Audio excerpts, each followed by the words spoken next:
Hello and welcome to another video. In today's video we're going to be continuing work on the Motostandard 1010.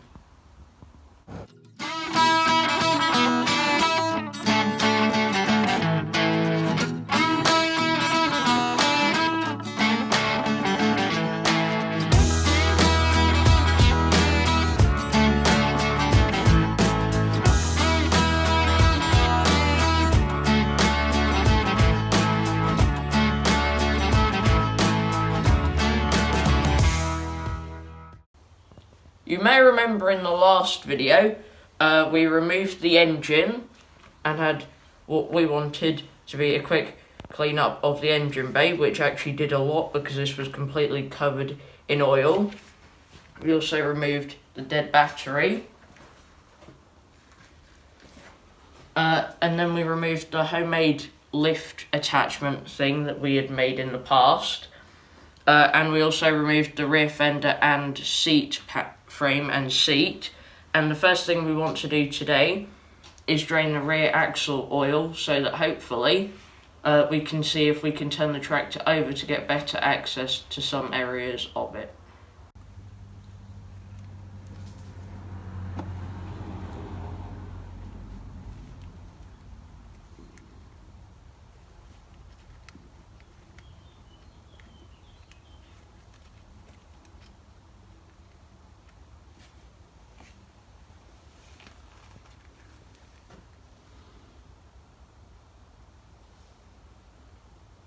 Lovely.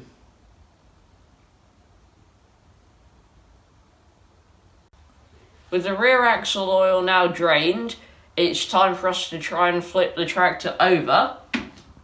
Not fully sure how we're going to do that at this stage, but I'm sure you'll see in a number of seconds thanks to the magic of video editing. Many hours later now, and the tractor is upside down.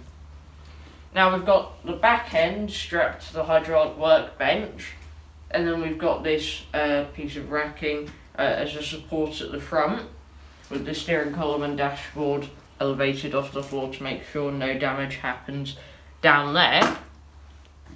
Now what we're going to do while we have this upside down is go through tons of things, check if there's any oddities, because obviously we haven't seen this from this angle yet.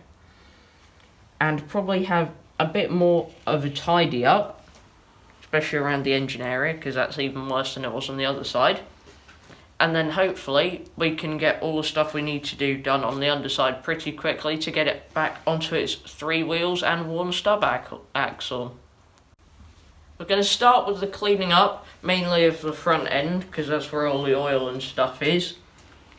And we're going to be using the same degreasing stuff we used in the last video for the other side of the tractor. And you don't need to watch me spraying all this around here and rubbing it off to clean it all up, so I'll just quickly get this stuff coated in the degreaser.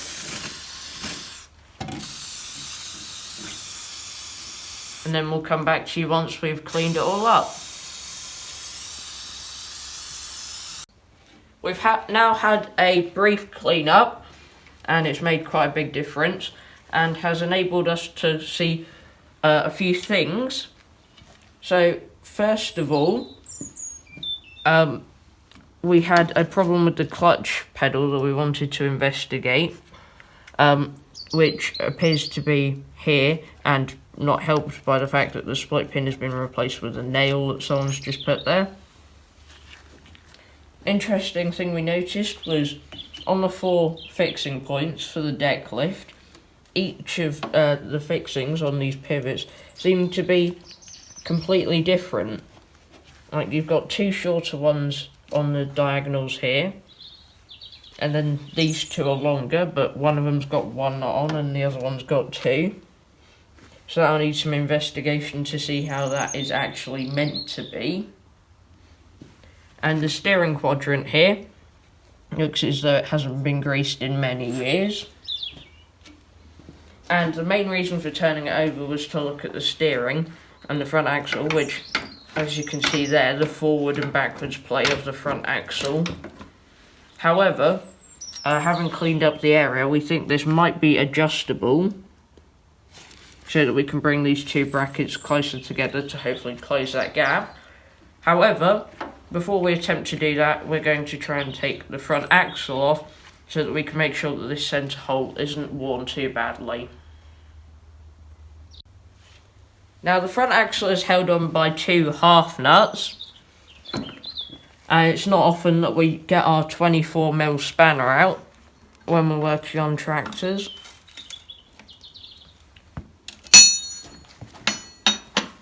Quite a lot of muck has come off this, so I'm not sure if we cleaned it up the best.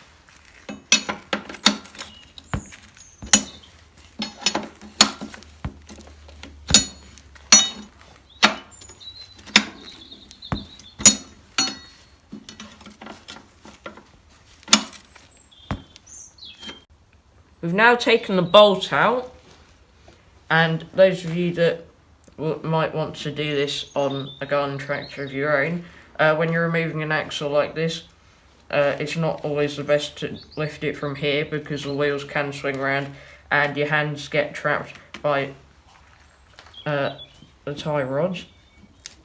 So I'm going to lift it from the outside, and there we go. We've now cleaned up this bolt, and you can see there's quite a lot of wear there, which is in the middle, where the axle would have been. And we've looked at the axle as well, and there's no wear on that, pretty much. And the two brackets aren't very worn, so this is the main cause of that movement. And this is M16. I think it's a metric fine thread. Not fully sure though. So that's one thing on the shopping list so far, because we don't have any in stock. Speaking of bolts, on the deck hangers, we think these should be M12 bolts, 4 of them, and they should all be the same length. So that's 4 more bolts on the shopping list. Now, the next thing we're going to investigate is the clutch, and there's a kind of knocking sound or a high point which you can feel through the clutch pedal as you move it. You can kind of hear if I let that car go past.